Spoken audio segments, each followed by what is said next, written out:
Good morning, friends, and welcome to the latest installment.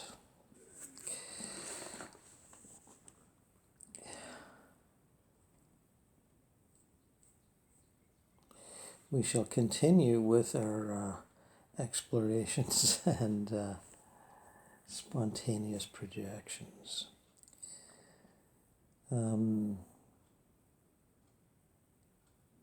Something about rebirth, coming back, coming to be born. From the Letters from the Light book, from which we've looked at before, and again, channeled in 1912, 1913, and there'll be a few little comments that will make that obvious, and a unique and interesting tale for its time, the sort of thing that we take a little more for granted now, but not so much then. And it will certainly set us up, as birth has a habit of doing. Judge Hatch, the communicating entity,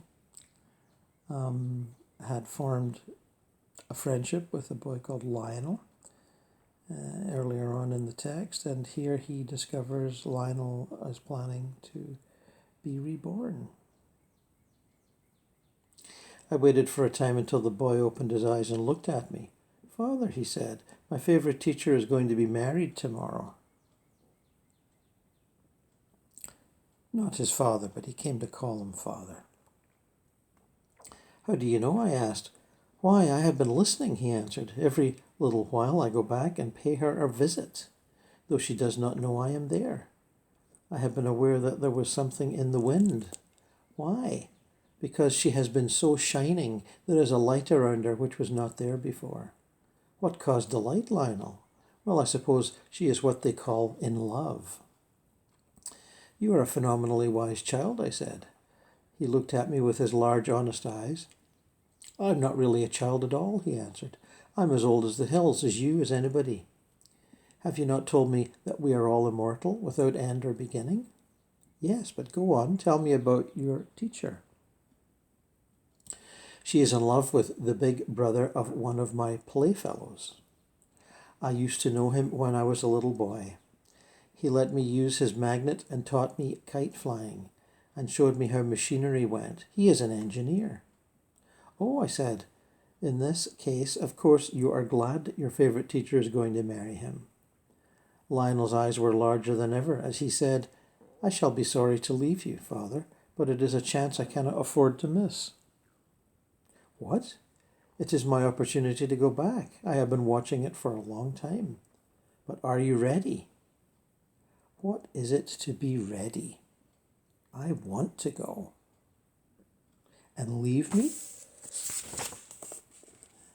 "I shall find you again, and, oh Father, when you come back, I shall be older than you." This idea seemed to delight him. I was still human enough to be sorry that the boy was going of his own free will, but as will is free, I would not make any effort to detain him. Though young in that form, which had not yet had time to grow up in the tenuous world since he came out as a child, yet he was old enough in thought. "Yes," I said, "perhaps you can help me along when I shall be a child again." "You see," he went on, "with a father like Victor, I shall learn all I want to know about machinery. That is all that he can teach me. But when I am grown, I shall find out for myself many things which he does not know. You remember the little machine I have been working up in the pattern world?" They had visited the pattern world, which to me sounded an awful lot like what we think of as the mental plane. "Yes, when I am back on Earth, I shall make it a reality. Why, it actually runs now with electricity from my fingers." "But will it when you have fixed it in material form, in steel, or whatever it is to be made of?" "Yes, of course it will. It is my invention. I shall be a famous man." But supposing that somebody else finds it first? I don't think anybody will. Shall I help you lay a spell around the pattern so that no one can touch it? Interesting, a spell around the pattern. Could you do that, Father? I think so. Then let us go up there at once, he said, and do it immediately. I may have to leave this world in a day or two. I could not help smiling at the boy's desire to hurry. Doubtless he would be present at that wedding, and I should see little or nothing of him afterwards. We went up to the pattern world, and with his assistance I drew a circle around his little machine. A spell which, I think, will protect it until he is ready to make his claim. Oh, inspiration, oh, invention, genius. Little do the men of earth know the meaning of those words. Perhaps the poet's famous poem was sung before his birth. Perhaps the engineer's invention lay in the pattern world, protected by his spell, while he grew to manhood and advanced in science, and made ready to claim it for his own, his prior and spiritual creation. Perhaps when two men discover or invent the same thing about the same time, one has succeeded in appropriating the design which the other left behind when he came back to earth. Sometimes perhaps both have taken the invisible creation of a third man who still awaits rebirth. Rushing to grab the prize, eh? Lionel babbled on to me about the life to come and what a charming mother Miss would be. She had always been good to him. Perhaps, I said, many of us who return almost immediately, as you hope to do, seek out those who have been good to us in a former life. There is another point. Miss is a friend of my mother, the one I left a few years ago. It will be so good to have her hold my hand again. Do you think she will recognize you? I asked. Who knows? She believes in rebirth. How can you say that? You were so little when you came out. I was 7 years old, and already she had told me that we live many lives on earth. Bless the souls who first brought that belief to the Western world. And now, my boy, is there anything I can do for you after you leave me? Yes, of course, you can watch over my new mother and warn her if any danger threatens her or me. Then make me acquainted with her now. We went out into the material world, and the boy and I, and thought, already, I have told you how we go. He took me to a little house on one of the suburbs of Boston. We entered a room. It was then about 11 o'clock at night, upon that part of the earth, and I saw a fair young woman kneeling beside her bed, praying to God that he would bless the union of the morrow, which was to give her to the man she loved. Lionel went close to her and threw his arms about her neck. She started as if she actually felt the contact, and sprang to her feet. Miss, don't you know me? He cried. But while I could hear him, she evidently could not, though she looked about her in a half-frightened way. Then, supposing the touch and the presence she had felt were imaginary, she again fell upon her knees and went on with her interrupted prayer. Come away, I said to the boy, and we left her there with her dreams and her devotions. That was the last I saw of Lionel. He bade me goodbye, saying, I shall stay next to her for a few days, quite near. Perhaps I shall go back and forth from her to you, but if I do not return, I will meet you again in a few years. Yes, I said, it is affinity and desire which draws souls together, either on earth or in the other world. When I next met my teacher, I told him about Lionel and asked if he thought the boy could come out to me now and then, after his life had begun, as an unborn entity, so in the shelter of his mother's form. Probably not, he said. If he were an adept soul, he might do that, but with the soul of an even high development, lacking real adeptship, it would be impossible. I don't know if I agree with that. Yes, I said, men living on earth do come out here in dreams, don't they?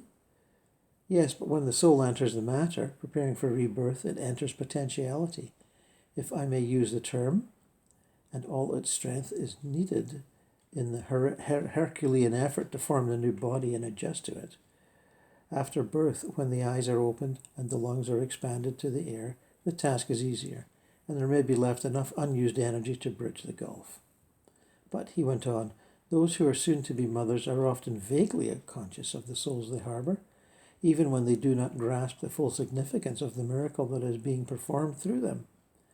They have strange dreams and visions, which are mostly glimpses into past incarnations of the unborn child.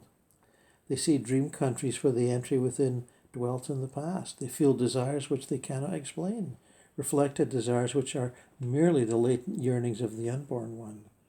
They experience groundless fears which are its former dreads and terrors. The mother who nourishes a truly great soul during this period of formation may herself grow spiritually beyond her own unaided personality, while the mother of an unborn criminal often develops strange perversities, quite unlike her normal state of mind. Strange perversities, indeed. If a woman were sufficiently intelligent and informed, she could judge from her own feelings and ideas what sort of soul was to be her child someday, and prepare to guide it accordingly. More knowledge is needed, here as elsewhere. So, as in all my experiences, I learned something through the passing out of Lionel.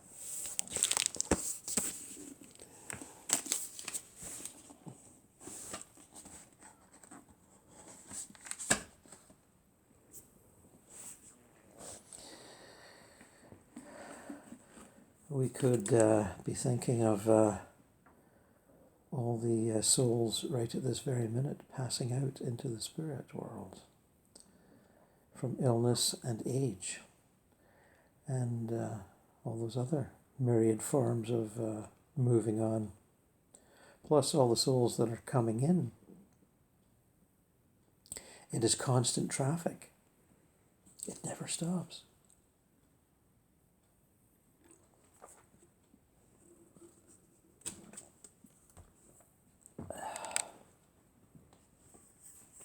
The movement between worlds is continuous. And the meditation upon that principle and that movement is one that is always beneficial. We tend to get caught up in the individual births and deaths, as we so call them, and forget that it is a continuous motion. Such is our emotional attachment to the arrival and departure of the bodily form. One of many attachments. And that is what we live with and what we struggle with. As we move on our inner journey to the understanding that we are not a body, that we are not just a body, we are not just a mind, we are not just a bag of emotions and ambitions and fears and attachments. We are greater than all of that. Greater as in more complex, more subtle, more mysterious.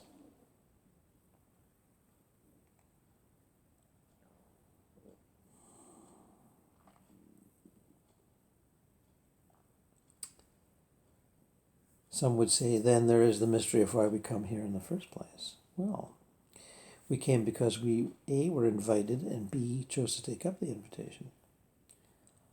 We came from other planetary systems, where we'd already done some evolving, if not a lot of evolving, and entered this new system set up on Earth for maximum density and maximum free will. It was an experiment, a challenging, daring experiment that some of us wish we'd never agreed to in the first place.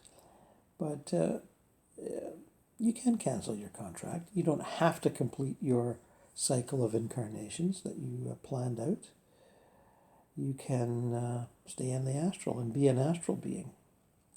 It's possible, and many do it. They tire of the struggle and the strains of physicality, of tribalism, of religiosity, of economic, what shall we say, dependence. They tire of all that. Many of us do, and but many of us stick the course. But there is no, as far as I'm concerned, no shame in opting out if you tire of it more completely. There's much to do in the astral, much to challenge yourself with, and being a spirit guide is one of them. There's, much to know in a spirit guide, and some of the personal contact I've done with clients in the last week or so has touched on that. People wanting to know about their guides, and me describing how some guides are mature, senior, have been here for, been in the astral for many hundreds of years, guiding, and guide more than one soul at a time, and are quite capable of doing so. And others are new, starting out, taking the course. Yes, you take a course, and your sensitivities are tested, and you are given a soul to overlight, to guide, and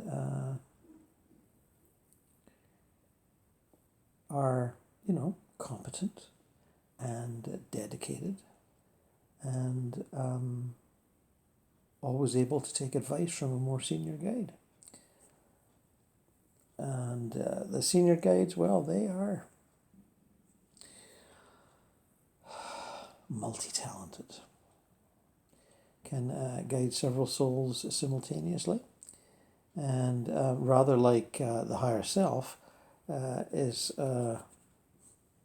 shepherding many of its souls through their journeys simultaneously, whether those journeys occur in the 19th century, the 10th century, the centuries that we describe as BC, and the many ancient cultures that we know some but not all of. Higher self can do all of that, as well as project itself into the forms of nature, as birds, fish, mammals, trees, rivers, mountains, valleys. Higher self can do many amazing things. And higher self is you, and you are higher self. You are a hologram of higher self reality projected to here. And as we talk and discuss our inner journey and the many aspects and manifestations of its mystery, we understand that we are a small part of higher self and its godlike consciousness.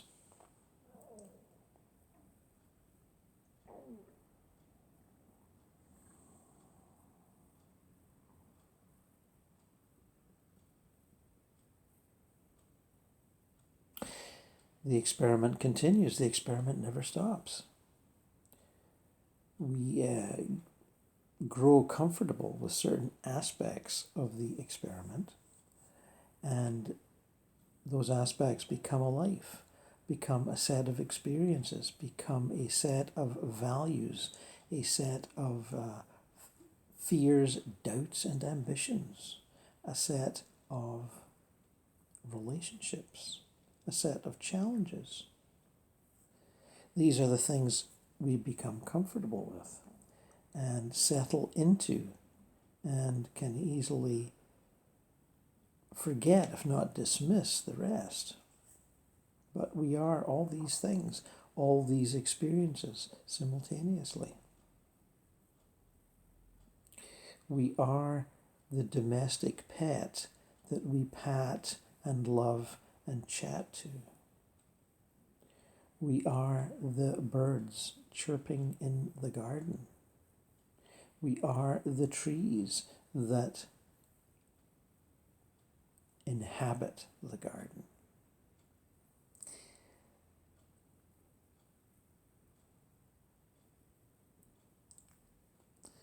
We are the culture in which we live. We are the history in which we participate.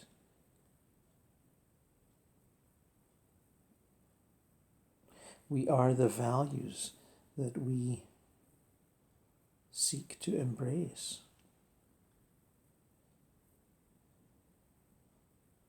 We are the fears that make us hide and run. We are the doubts that we entertain ourselves with. We are the faith that we cling to. We are the relationships in which we are entangled.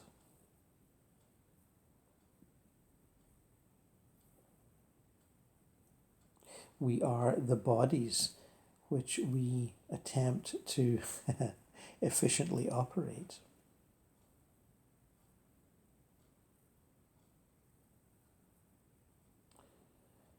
We are the natural forms of nature. Our self has projected itself into all those natural forms. Rocks, rivers, forests, fields, mountains, valleys.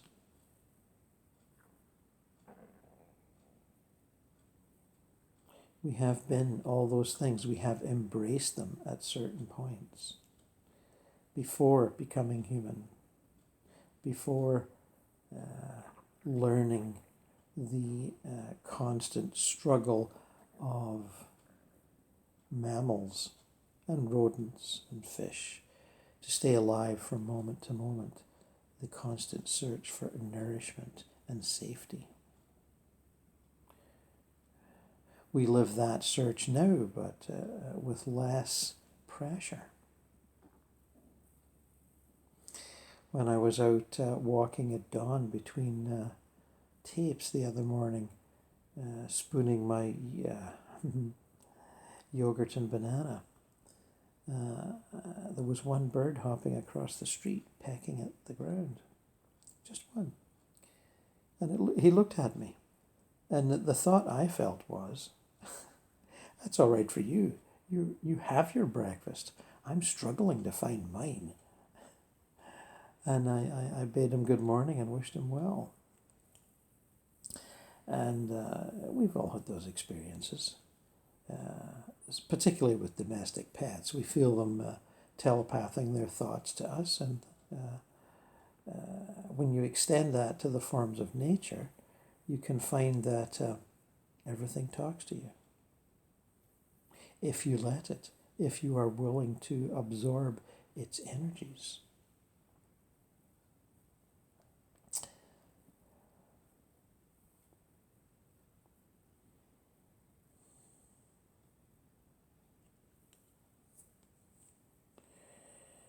The inanimate forms, seemingly inanimate forms, such as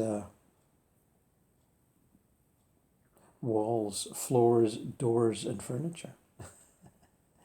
They have an elementary consciousness. They have elementals in them, and they will speak to you also. It is a practice, if you wish, an animist practice, now revived in the New Age movement, of feeling that everything is alive and can be communicated with.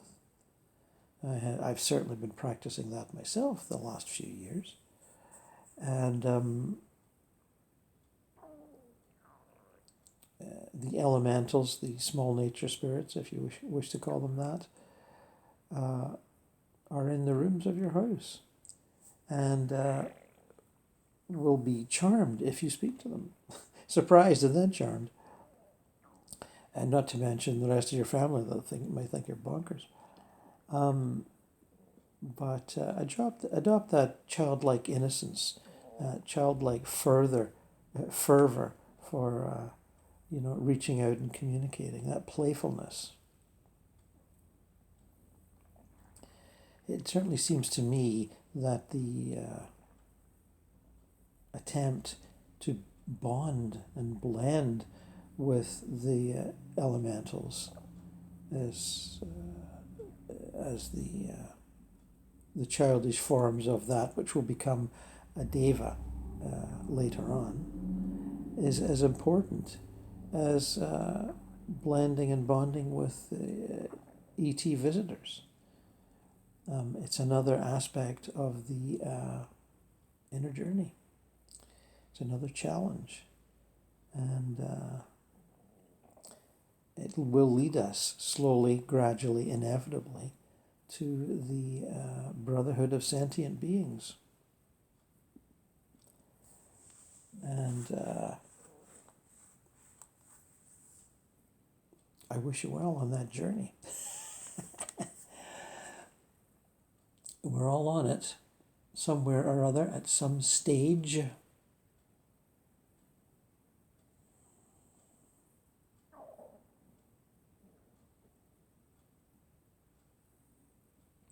So, as an exercise, I ask you to pick a loved one who has departed, either recently or a few years ago, from your life, a friend, a colleague, a family member, someone to whom you are attached, someone to whom you feel a sense of longing, a sense of friendship interrupted, if you like. Just pick one and let us go there. Let us project right now. Let us cast aside all thoughts of ritual and practice and just do it. Just go there. Image the being and project your consciousness, which you may feel as love and longing, and just go there.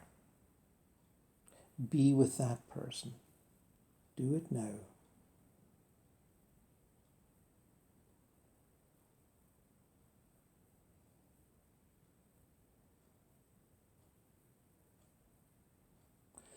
Some of them will be surprised, others will be pleased. Some will say, I was expecting you to come. Others will say, how lovely to see you after all this time.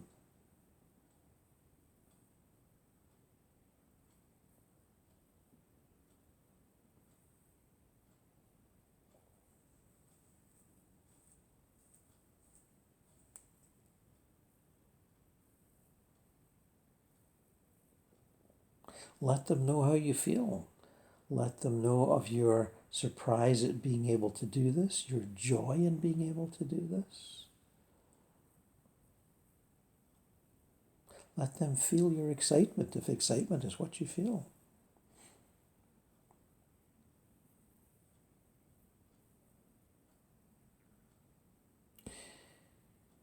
Do not doubt that it is happening, because it is.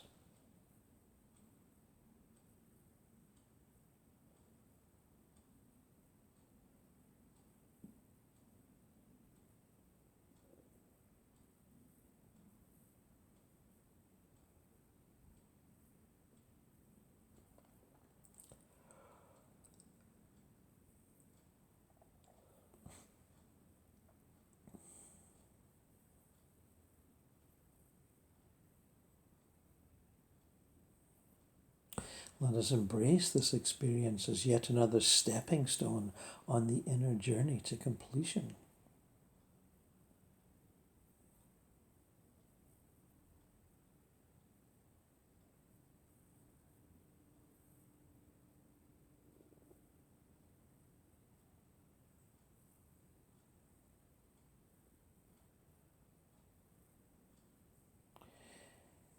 Continue as you wish, as you feel comfortable with. Stay, go, remain. Listen to me.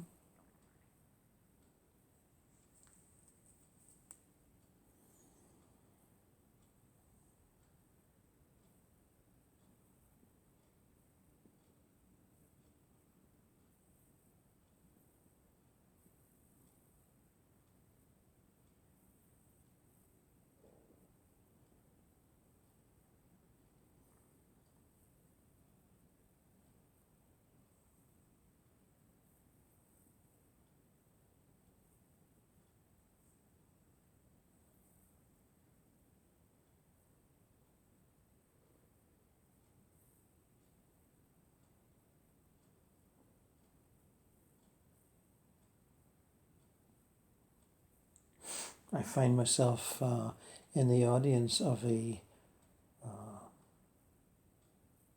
I'd say an arena-sized rock concert, certainly a very large concert hall. And on the astral plane, that can come with all the trimmings, without all the expense.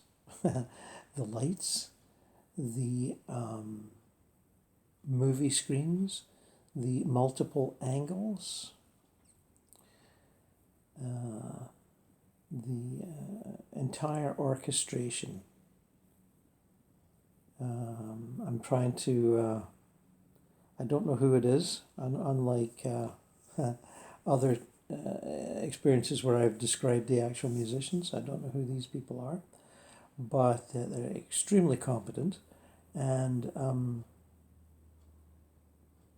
rock musicians that have graduated into the astral and have adapted themselves to the great new potentials that are available there. One of which is the lack of dependence on finances. These big rock concerts cost a small fortune to put on. And let me see.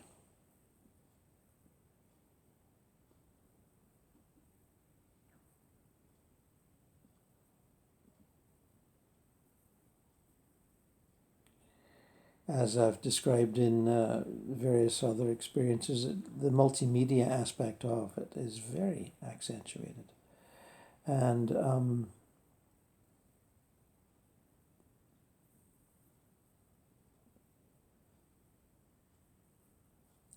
I suspect that some of what I'm seeing are astral beings, and some are hologrammatic representations of astral beings that are, in the astral but not sort of present at that concert. But they are being manifested to A, sing harmonies, and B, dance in mid-air. In the same way that you would see backup singers, moving rhythmically as they sing, and doing a fine job, as they usually do. I'm always amazed that they can pull it off. And just more sort of fancy, if you like. They're doing these rhythmic movements while suspended in midair. And I guess they have vocal mics that are not attached to anything, maybe attached to their clothing or whatever. And what else is happening? Their outfits, the colors of their outfits, dresses, jackets, shirts, whatever, are changing color constantly. Morphing, and from mustard to green to a sort of a multicolored hue like alabaster, with colors reflected within it. And what else is going on?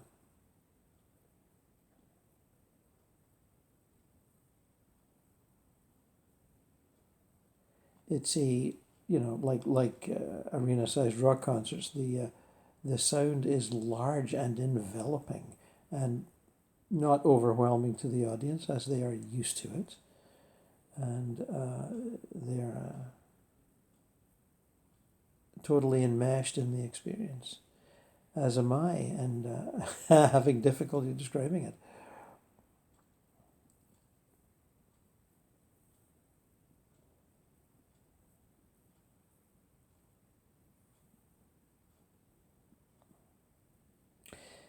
I see now some of what they're doing is like a medley of famous songs. And assume it's been arranged ahead of time. It would have to be, because the execution is very smooth. And I'm a little similar to that theatrical show that was very popular a few years ago, doing the famous songs of the Beatles, and morphing from one to the other and mashing them into each other, and it's they're taking a leaf from that, and a while ago they had slipped into the John Lennon song "Imagine," and and what I thought was a hologram of him appeared alongside the other musicians singing and sort of joined in for a while, and then disappeared, and then a David Bowie song came up. Which one was it now? Is There Life on Mars? Of course, why wouldn't they do that? And he appeared to join in on that song, much to people's pleasure, and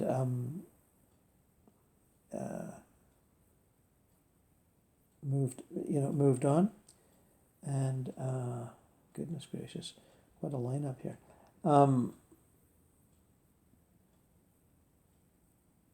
Who's there now?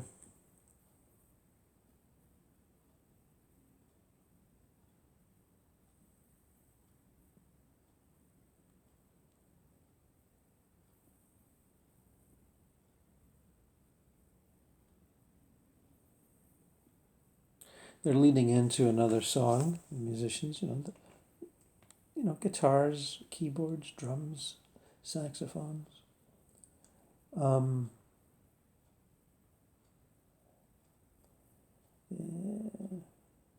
Let's see now. It's an instrumental piece. What are they drifting into?